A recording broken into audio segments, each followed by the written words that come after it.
يا أيها الذين آمنوا كتب عليكم الصيام كما كتب على الذين من قبلكم لعلكم تتقون. الحمد لله رب العالمين والصلاة والسلام على أشرف الأنبياء والمرسلين نبينا محمد وعلى آله وأصحابه أجمعين أما بعد. ناظرین کرام، رمضان کا مبارک مہینہ چل رہا ہے. اللہ سے دعا ہے کہ ہمارے روزوں کو اور ہماری دیگر عبادتوں کو قبول فرمائے، آمین. رمضان کی اسی مناسبت سے یہ حلقہ شروع کیا جا رہا ہے جس میں ہم رمضان اور روزے سے متعلق روزانہ 10 باتیں بہت ہی مختصر انداز میں سیکھیں گے انشاءاللہ. ہماری کوشش ہوگی کہ اختلافی مسائل میں راجح مسئلہ آپ کے سامنے پیش کیا جائے جو قرآن و حدیث کے دلائل سے بہت ہی قریب ہو اور جس پر جمہور علماء کرام اور اکثر ائمہ کا اتفاق ہو. اور مسائل نازلہ یعنی جو مسائل نبی کریم صلی اللہ علیہ وسلم کے دور میں اور صحابہ کے دور میں رونما نہیں ہوئے تھے بلکہ بعد کے دور میں یا ہمارے اس دور میں رونما ہوئے، تو ان مسائل کی وضاحت انشاءاللہ شریعت کے اصول و قوانین کو مد نظر رکھتے ہوئے اور مجتہد و محقق علماء کرام کے اقوال کی روشنی میں کی جائے گی. امید کرتا ہوں کہ یہ حلقہ ناظرین کو پسند آئے گا انشاءاللہ. تو آئیے شروع کرتے ہیں. سب سے پہلی بات، صیام یعنی روزہ کسے کہتے ہیں؟ جو کام ہم کرتے ہیں اس کا مطلب اگر ہم جان لیں تو اس کام سے ہماری دلچسپی مزید بڑھ جاتی ہے. تو عربی زبان میں صیام کا معنی ہوتا ہے رک جانا، اور شرعی اصطلاح میں صیام کا مطلب یہ ہے کہ اللہ تعالیٰ کی عبادت کے طور پر طلوع فجر سے لے کر غروب آفتاب تک کھانے پینے اور دیگر مفطرات یعنی روزہ توڑنے والی چیزوں سے رک جانا. تو چونکہ روزہ کی حالت میں روزہ توڑنے والی چیزوں سے رک جانا واجب ہوتا ہے، اسی وجہ سے اسے صیام کہا جاتا ہے. دوسری بات، روزے کا سب سے بڑا مقصد اور فائدہ کیا ہے؟ روزے کا سب سے بڑا مقصد اور فائدہ ہے تقویٰ کا حصول. جیسا کہ اللہ تبارک و تعالیٰ نے قرآن مجید میں روزہ فرض کرتے وقت فرمایا، یا ایھا الذین آمنوا کتب علیکم الصیام کما کتب علی الذین من قبلکم لعلکم تتقون، کہ اے ایمان والو تمہارے اوپر روزہ فرض کیا گیا جیسا کہ تم سے پہلے کے لوگوں پر فرض کیا گیا تھا تاکہ تم پرہیزگار بن جاؤ. تو یہی وجہ ہے کہ روزے کی حالت میں ان تمام امور سے بچنے کی ہدایت دی گئی ہے جن سے تقویٰ پر اثر پڑے، جیسے جھوٹ بولنا، غیبت کرنا، کسی کی برائی کرنا وغیرہ. حالانکہ یہ تمام چیزیں ہر وقت حرام ہیں لیکن روزے کی حالت میں ان کی حرمت اور زیادہ بڑھ جاتی ہے. تیسری بات، روزہ کا آغاز کب سے ہوتا ہے اور اس کا وقت کب ختم ہوتا ہے؟ فجر ثانی یعنی صبح صادق کے داخل ہوتے ہی روزہ کا وقت شروع ہوتا ہے، یعنی فجر کی اذان کا وقت ہوتے ہی روزہ توڑنے والی چیزوں سے رک جانا واجب ہوتا ہے. اور یہ پابندی کب تک رہتی ہے؟ یہ پابندی غروب آفتاب تک باقی رہتی ہے، یعنی جو ہی مغرب کا وقت ہو جائے کھانے پینے اور جمع وغیرہ کی پابندی ختم ہو جاتی ہے. چوتھی بات، ایک شخص کسی شہر یا ملک میں اس جگہ کے اعتبار سے روزہ افطار کرتا ہے، پھر وہ ہوائی جہاز میں سوار ہوتا ہے تو اسے سورج نظر آنے لگتا ہے، تو کیا اس کا روزہ فاسد ہو جائے گا؟ اسی طرح ایک شخص ہوائی جہاز میں بیٹھ گیا اور اڑان بھرنے سے پہلے وہاں کے وقت کے حساب سے افطاری کر لیتا ہے، اور پھر اڑان بھرنے کے بعد جہاز کے بلند ہونے پر سورج دیکھتا ہے،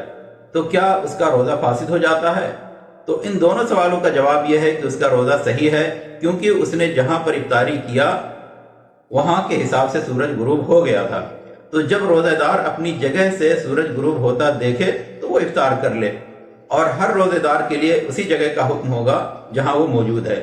چاہے وہ زمین پر ہو یا ہوائی جہاز میں ہو. تو اب جو شخص ہوائی جہاز میں سفر کر رہا ہے اور ابھی روزہ افطار نہیں کیا ہے اور گھڑی یا کسی اور ذریعے سے اسے یہ معلوم ہو جاتا ہے کہ جس ملک کے پاس سے وہ گزر رہا ہے وہاں افطار کا وقت ہو گیا ہے،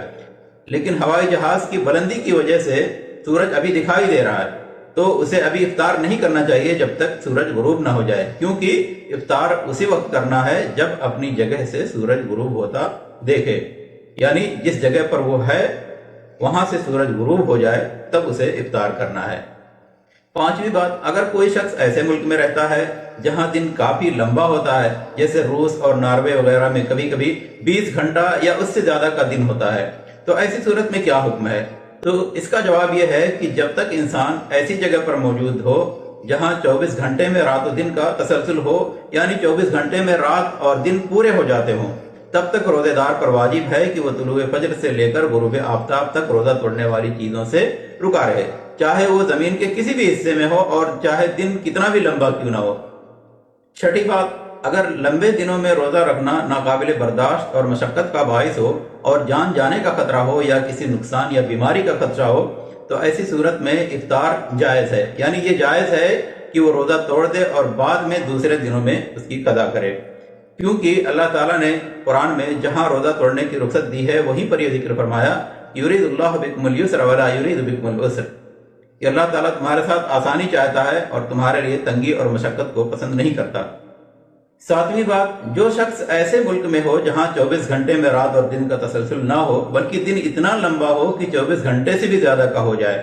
جیسے کہیں پر ایک دن 2 دن کے برابر ہو یا ایک ہفتہ کے برابر ہو یا ایک مہینہ کے برابر یا اس سے بھی زیادہ طویل دن ہو، تو ایسی صورت میں کیا کرے گا؟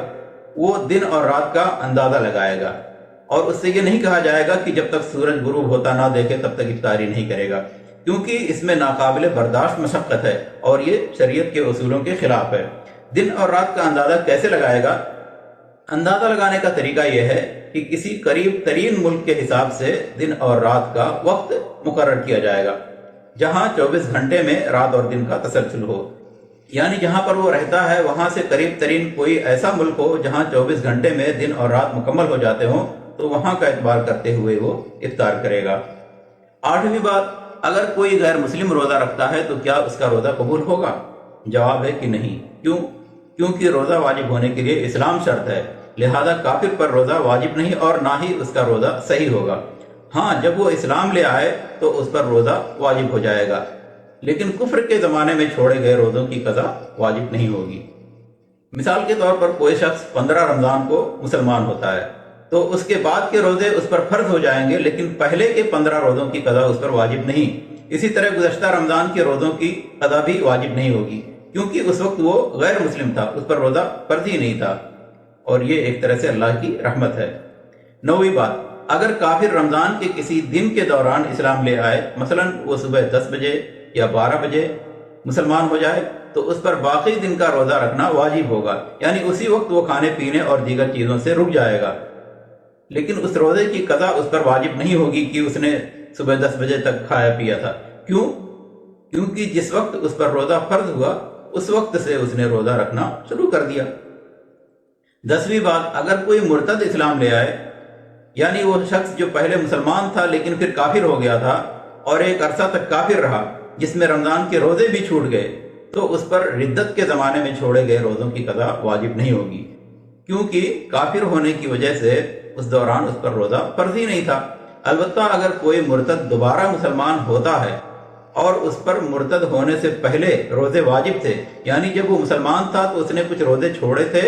تو اب دوبارہ مسلمان ہونے پر واجب ہے کہ ان چھوڑے ہوئے روزوں کی قضا کرے، کیونکہ مسلمان ہونے کی وجہ سے وہ روزے اس پر فرض ہو گئے تھے۔ اب اگر کوئی شخص روزے کے دوران ہی مرتد ہو جائے تو اس کا روزہ باطل ہو جائے گا اور دوبارہ اسلام لانے کی صورت میں اس روزے کی قضا واجب ہوگی۔ لیکن اگر کوئی شخص روزے کے دوران ہی مرتد ہو جائے، مثال کے طور پر صبح 10 بجے 11 بجے 12 بجے وہ مرتد ہو جاتا ہے، تو اس کا وہ روزہ باطل ہو جائے گا، گرچہ وہ مغرب تک کچھ نہ کھائے پیے، اس کا وہ روزہ باطل ہو جائے گا اور دوبارہ اسلام لانے کی صورت میں اس روزے کی قضا واجب ہوگی۔ تو یہ تھی رمضان اور روزے سے متعلق 10 باتیں، امید ہے کہ ناظرین کو پسند آئی ہوں گی۔ اگلے ویڈیو میں 10 باتیں اور پیش کروں گا انشاءاللہ۔ آپ سے گزارش ہے کہ ویڈیو کو لائک کریں اور زیادہ سے زیادہ شیئر کریں اور چینل کو سبسکرائب ضرور کریں، اور اگر آپ کے ذہن میں رمضان اور روزے سے متعلق کوئی سوال ہو تو کمنٹ باکس میں ضرور اسے لکھیں، آئندہ ویڈیو میں اس کا جواب دیا جائے گا انشاءاللہ۔ آخر میں اللہ تعالیٰ سے دعا ہے کہ ہمارے روزوں اور ہماری تمام عبادتوں کو قبول فرمائے، آمین۔